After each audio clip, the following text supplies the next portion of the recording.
Hey guys, this is Rob here at SH2. We're here today with Tony Justice and Lights to the Cowboys. Remember that. Tony, glad you're here. Hey, it's good to be here. How long have you been trucking?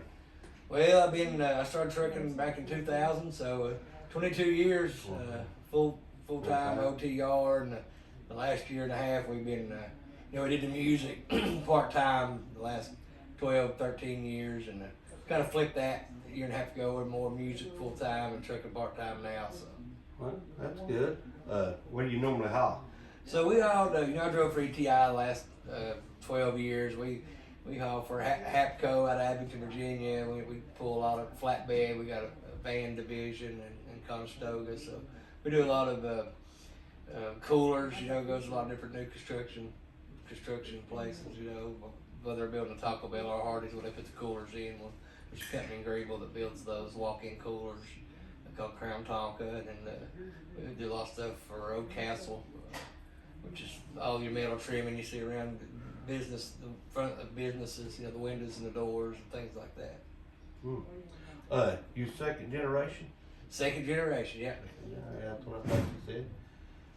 We seem like we get a lot of second generations. I don't know if in this business, but it seems like we stick together a little bit. Yeah, the trucker used to tell me, about your deal, you got 4 generations. You Four had something to do generations, with trucking, with what you do to make a living. So it's kind of, I guess, sticks and not too bad a way to make a living. No, by no means. Excuse me. You run do a truck show. Yep. When is it? And So this what year, is it called? So the name of the truck show is called Large Cars and Guitars. We do have a website that's just largecarsguitars.com. But that happens in May.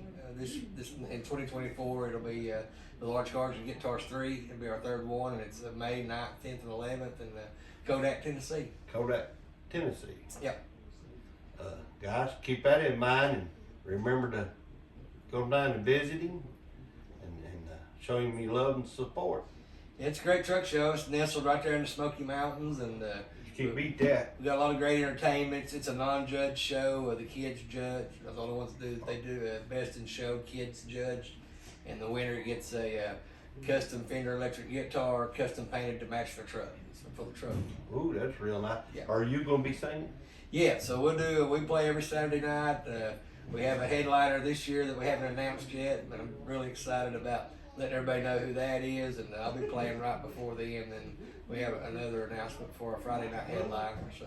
Where would they go on your website to find your truck show, or how do they get find out about your show other than here? So I know you got a. Yeah, just go to the Large Cars with the S, largecarsguitars.com, and anything you need to know about the truck show will be right there. We do a lot of our announcements mostly on my social medias. There's a Large Cars and Guitars 3 Facebook page. Yeah. You can go like and follow that, and we'll do our announcements there, and then I put them on my music page, Tony Justice musician band page, and do the announcements there as well. As far as who the headliners are going to be, anytime we get a new sponsor, we post on those social medias and all that. So keeps up with it pretty good.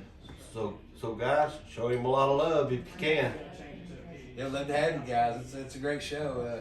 A lot of people come down, spend the week before the show. They'll vacation right there.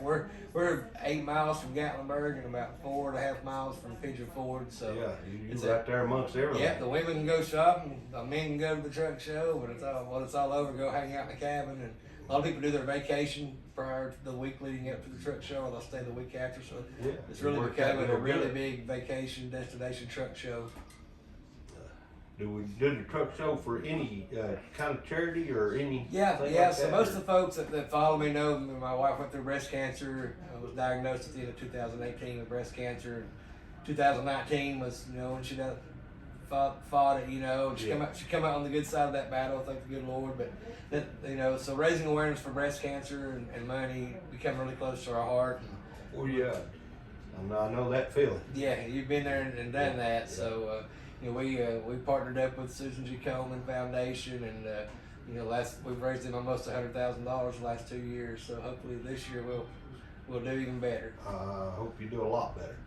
Fellas, if you could show your love and support and support that foundation, that's another organization that sure needs your help. Yeah. Hits us close to home. Hits us real close to home because we battled that. I mean, Tennessee has with her mommy and my son, and it's been real dear to our hearts. So It's one of those things, you know, if I can remember the word here, my preacher I went to church was talking about how you could sympathize with people. So, you know, when you hear about that, you hate to hear it. you hate to Hear about it and you think, man, I feel bad for them, but until you actually go through it, you don't realize all the impacts that it has, you know, when you can start empathizing with those people. It's a lot different than sympathizing. A lot of people don't realize, you know. That's two different words. Yeah, it really is. It really is. And I never thought of that till you just mentioned it. And Yeah. and till you really lived it, I don't know if you can really understand it. Yeah. I mean, the physical side of it, as bad as it is less than the mental side, and that it puts them through, and the whole family really. You know, it's a continuing battle. Even once, you know, if you get healed up from it and cleared, you still battle those mental things, and it's tough. Yes, I don't know that. And I've had this conversation with several people. I don't know that I'm smart enough to understand what they actually went through. Yeah. You know, I know it's way past my knowledge to grasp what your wife dealt with, or my wife dealt with, or anybody that's ever had it. It's hard to deal with. Yeah. But we'll make it through it. We'll go on. You know? We'll go on. We'll be all right. You know, Just one day at a time. You learn. You know, life becomes a new normal. It's never the same after that, and you got to find your new normal and just make all the adjustments. And you know, it works out. You know, like I said, she came out on the good side of it, and we're just grateful for that. And the rest of it, we just take day by day and lean on the Lord a whole lot. it does change your way of looking at things. Oh yeah. Where's he from? He's from Kentucky. Anybody trucking from Kentucky? I did anywhere else. Yeah. I thought now everybody's from Kentucky. You know where everybody's from? My grandma, you know, we Smiths, and she was going up to Cincinnati, and she seen Smith Manufacturing. You know, you go up to there, you see a big sign. Yeah. She said, "Oh, that's where they made all of us at." That's great. Yeah. See, we needed that, okay? That's good. Hope you got that. Yeah. I mean, she honestly, she said that, you know. I know where y'all was made at. Yeah. But So you telling me you guys have been located here? This is where you grew up at. I grew right? up here. My dad was born here on this property in 45. And my grandpa was here in late 1800s, early 1900s. We can follow it back to there. So yeah, we've been on this piece of property there. Been around a while. Yeah. But you're kind of out in the middle of nowhere, but you ain't far from nowhere either. I mean, No, and I didn't ever tell you, but the first man that ever broke 200 mile an hour on a motorcycle was from right here. Yeah? Who was My that? great uncle. Your great uncle. He's in a quarter of a mile. Top fuel motorcycle. Elmer Trick. Elmer Trade broke, done it in 1980. Set the record in 1980, I believe it was. That's cool. But he was from here. It's faster than I want to go on 2 wheels. In a quarter of a mile, sure flop faster than I want to go. Yeah. You know, but that's like trucking. I don't know if people realize that when you're trucking, you get used to speed or driving, and you can run 100 mile an hour in a truck and feel comfortable. And you can't run 80 mile an hour in a car and feel nervous. And that don't make sense. Yeah. You know, but it's what you get comfortable with. Yeah. I don't know how many years you drove or how fast you drive, but you do get comfortable with driving. And Yeah, you know, there's those, you know, running out west, you know, a lot of times, you know, I was raised up, my dad always, you know, taught, he said it once, he said it a million times, you know, time and a place for everything. oh yeah. You get out there in Wyoming, you know, some of them states with the speed limits 80 and 85, you know, it's 2 or 3 o'clock in the morning, no traffic out there, you know, and you said, well, I'm running 95, that's just 10 over, that ain't that big a deal. No. Set that cruise, and, you know, after a little bit, you just feel like you're just easing along, you know. It gets It's been a while since just like it's normal. I Yeah. mean, you know, and driving's funny, and people, you get relaxed driving. And fellas, if you're out around trucks, 2 things you always do when you pass a truck, and I'll throw this out here, is you pass them in a hurry. Yeah. Don't ever sit beside of a truck. One tire blowout can hurt you.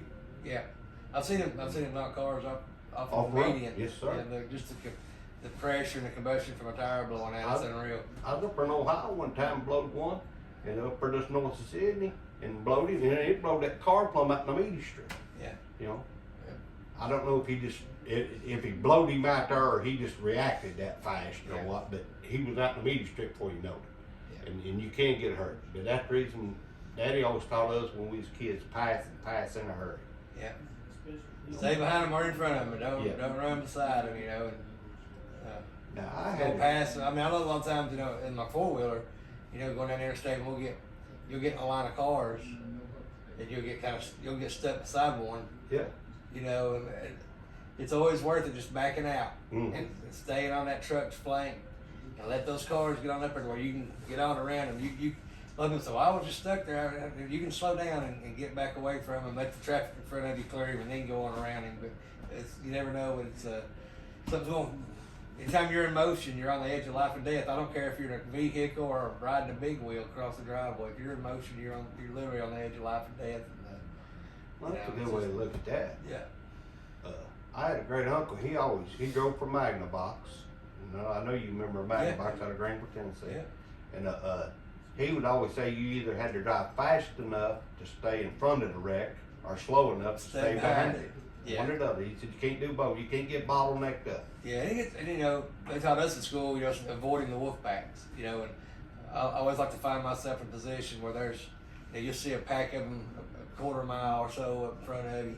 Yeah. And you look in your mirror and it's another quarter of a mile before you see 80 cars, and you're in that little comfort zone all by yourself. Sit right you know. there and ride. Anytime you can put yourself in that situation, you're just, you know, increasing your odds of not being in an accident. I always put it kind of like NASCAR. I never did see a NASCAR wreck usually when they're by themselves. Yeah. It's usually when they bunched up. Yeah, you know, once they come up, you know, back in the day before the restrictor plates hit, you know, you'd have some pretty big crashes, but it's usually one or two cars. Yeah. You know, but now It's all of them. it's half the field, you know, so it's a good example. The only one that don't get in is the one going slow enough. He ain't in there. Yeah, he's just hiding in the back here Yeah. until the last 20 laps. Yeah. But, anything you want to ask him, Sissy, while he's here? What got you started in singing? Just, you know, I get asked a lot in a lot of interviews what come first, trucking or music, and I always tell everybody I don't remember a time in my life where both of them wasn't a part of my life. But my mom was an amazing singer. She was just a gospel singer, and she was Dolly Parton, Tammy Wynette, Loretta Lynn, all wrapped up in one. Just so she had a gospel band. Yeah. I started playing bass when I was 7 years old for her in the gospel band, and then you know Dad had the trucks, so on the weekends me and my three brothers were out there washing the trucks. They were co-trucks, so he'd service them every weekend. So nasty going in and out of them mines, and he was one of those guys that liked to have everything clean, looking good, you know. So he kept us busy on the weekends working on the trucks for chores, and he always had Merle Haggard blaring on the radio, or George Jones or Conway Twitty. So I grew up around both of them, and both of them's always been a part of my life. Well, I didn't think about it just now, but you actually from Music Row over there a little bit. Well, yeah, around you know Paintsville, you had Loretta Lynn, all them from over yes, in that area. I rode in the coach truck with my dad in and out of that van or coal mine a time or two growing up when I was a kid, and you got Susie. Who else is from over there? Lord, I know all of them names. Oh, Keith God. Whitley's from that area. Yeah, there's a bunch. Ricky Skaggs from Louisa, Kentucky. My oldest sister went to high school with him there in Louisa, and Dwight Yoakers from over in that area, and then the big female artist, I know her name like my own. I just can't think of it right now. Not Pam Tillis, but there's a bunch. Didn't she sing? Soon as we leave, we'll name them all, but. Well, yeah, I think one of her big songs, kind of trucking related song, was 18 Wheels and a Dozen Roses. Was it Patty Loveless? Probably Loveless one. She's from over in that neck of the woods. Yeah, a lot of talent come from Eastern Park, from Kentucky. the eastern part of Kentucky. You know, they call US 23. I always called it Music Country Row Music up there. Highway. Yeah. You know, I grew up. There's a hill over there. All the truck drivers got a watermelon hill between Paintsville and Louisa, a little area called Lomansville. Mm-hmm. And I lived right at the bottom on the northbound side of that when you come off Watermelon Hill. So I grew up sleep and listen to Jake breaks come off that Oh man. mountain all hours of the night and the day. So it's a good place to grow up at. A lot of good trucking music out there, and man, a lot of trucking for sure. Oh yeah. I'd say if you didn't sing, you trucked. And Yeah. If you trucked, you probably sang. You probably sing, stay awake. I imagine that he's out there singing, while he's driving. Oh yeah. That's what I do most of my riding. Yeah. Most of the riding I've done, I always tell people there's inspiration around every corner. If you new horizons. Every time you crest a little hill, you got another new horizon. Plenty of things to inspire. I think it's the best riding room that a songwriter could have is, looking at the world through a windshield. Out on the open road. Yeah. Well, I know I'm going to make people mad, but I've always said if you sit in a seat in a truck, I've always called them a smart seat because I think you instantly get smarter. Well, you think? But I don't know. Anyway. But you actually, I don't mean that in a disrespectful way. I want to say it in the right way here. But you actually sit in that seat and you get a lot of time by yourself and you think. Yeah. Yes. And I can see where you could get a lot in. Oh, I've solved all the world's problems Yeah. 3 or 4 different times in my times of driving. At least in your own mind. In my own mind, yeah. And it gets interesting. People that ain't ever done it, I don't know really how to tell you and don't want to defend you, but you get a lot more time by yourself, Yep.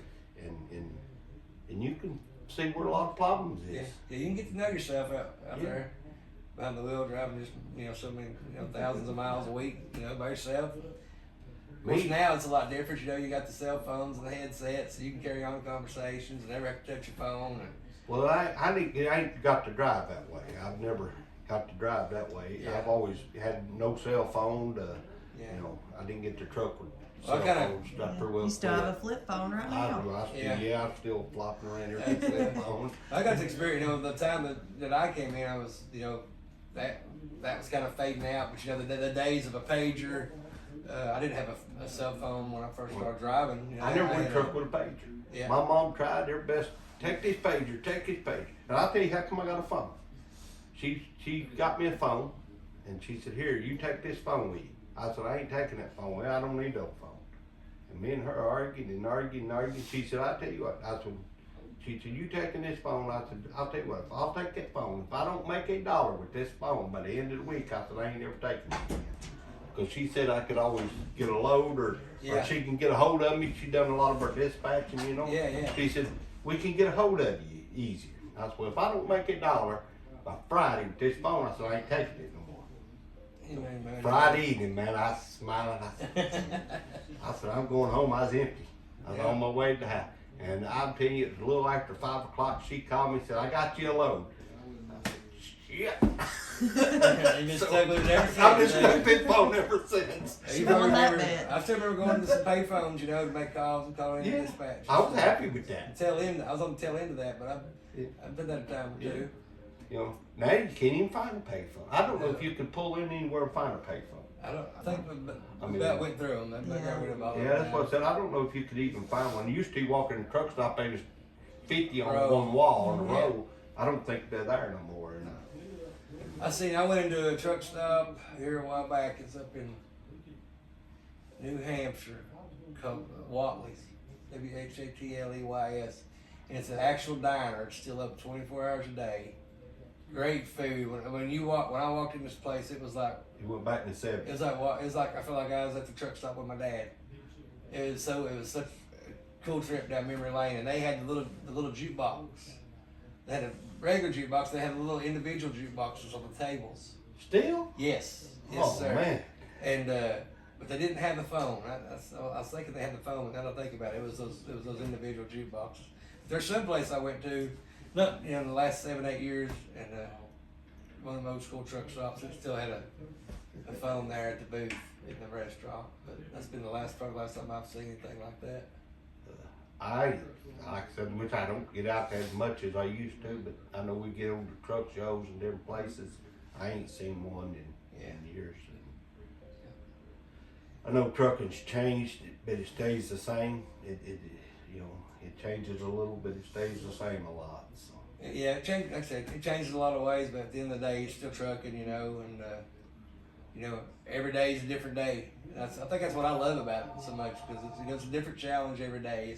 It's not the same. It's not like going into a warehouse, or we do the same thing day after day, or a factory, or wherever you may work at. It's just you have a different set of challenges every day, whether it's weather, traffic conditions, an issue with your truck. I mean, you always have stuff you're having to overcome to get the job done, and that's just it.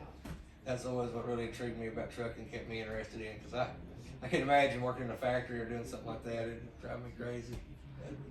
Me and Dad come back from Sweetwater the other day and got on top of Jellicoe, and we was aggravated that night about it, but it's really funny.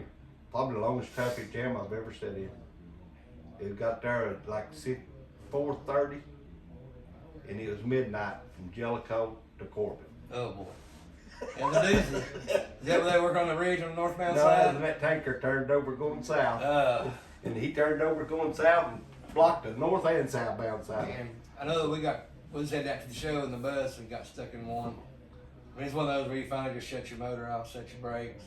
Yeah. I ended up cooking dinner and just sitting there and eating. And I can't remember how long, but it was one of these bridges between Tennessee and Corbin here. Or maybe it was north of here, but I think it was south of here. They had it shut down to one lane there about 2 months ago, 3 months ago. Yeah. It was a mess. This was a tanker turned over going south, and I sat there for probably an hour or two, and finally got off at the top of the mountain, turned around, went back down to Stinky Creek. I decided to run through the valley down there and come out of Jellicoe.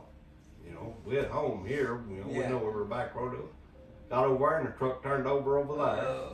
So had to turn around over there. Ended up going all the way to down there to over to La Follette and coming back, not La Follette, but over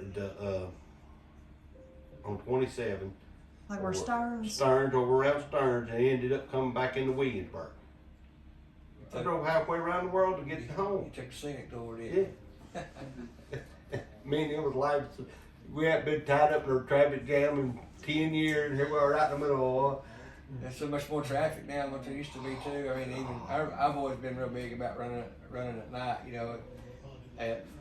I do my job when most people's at home in bed. I'm out of their way, they're out of my way, and but even at night, I've noticed when the EOD kicked in, we lost some of that night traffic, quite a bit of it, but it's still more than what it used to be. Doing it at 2, 3 o'clock in the morning. I actually think 75 is now busy like 95 used to be. Yeah. I know 95 is still slam packed. Yeah. But used to 75 was nighttime. You could truck. You could get over on 95, it bumper to bumper still at night. Yeah. And now 75's that way. And I think you can still run 65 over there somewhat, but I think it's getting filled up now. That it's moving further east or west, I mean. And there's how many more million people in the country now than what there was when we first started trucking. What time of the day or night did most truck accidents happen? I don't. Do you? No. Think about it. When they're falling asleep. I mean, I'd say during rush hour, peak rush hours is probably. No, I think there's more about 4 o'clock in the morning to 6. Maybe so. I know 75 up here, if you'll hit the news, the wreck happened about 4 o'clock in the morning, between 4 and 6. We always pile it up.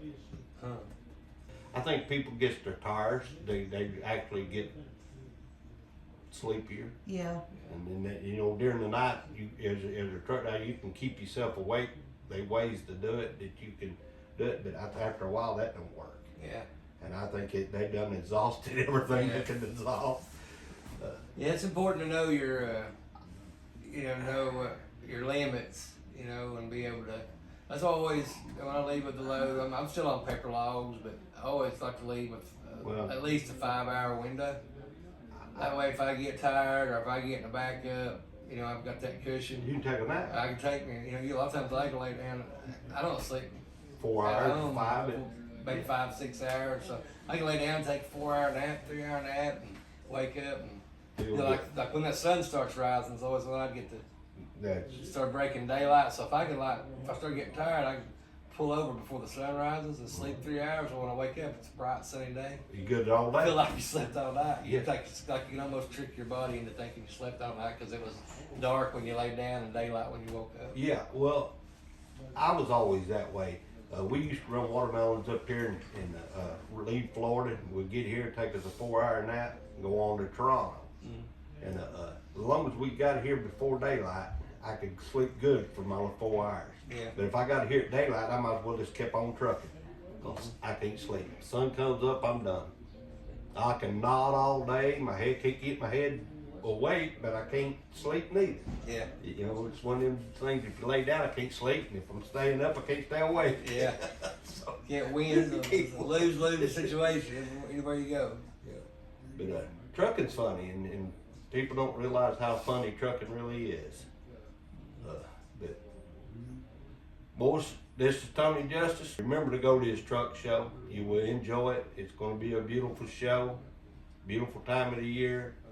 That's when the leaves start coming and blooming real pretty. Yeah, got the dogwoods coming in, all the red buds. And red buds. kicking out there. It's beautiful in East Tennessee. Yeah, I guarantee you will not see a better scenery, and you will not have a better time nowhere. So come enjoy the truck show. We'll see you down there. Yeah, I seen that you had a YouTube too.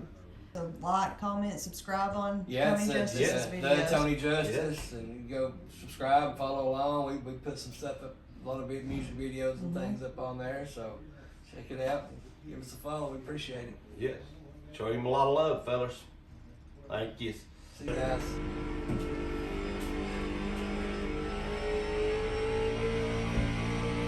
You ever drove a race car, Tony? Yeah, I used to run back in the 90s. Did you?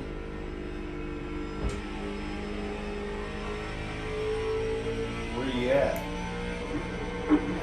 What track you at? Nashville. Nashville.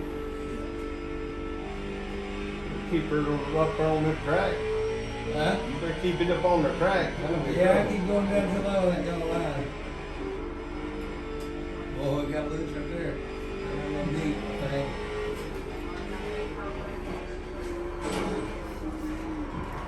Wipe out. The prettiest thing about that is, you get a new car. Instantly. It costs you no money neither.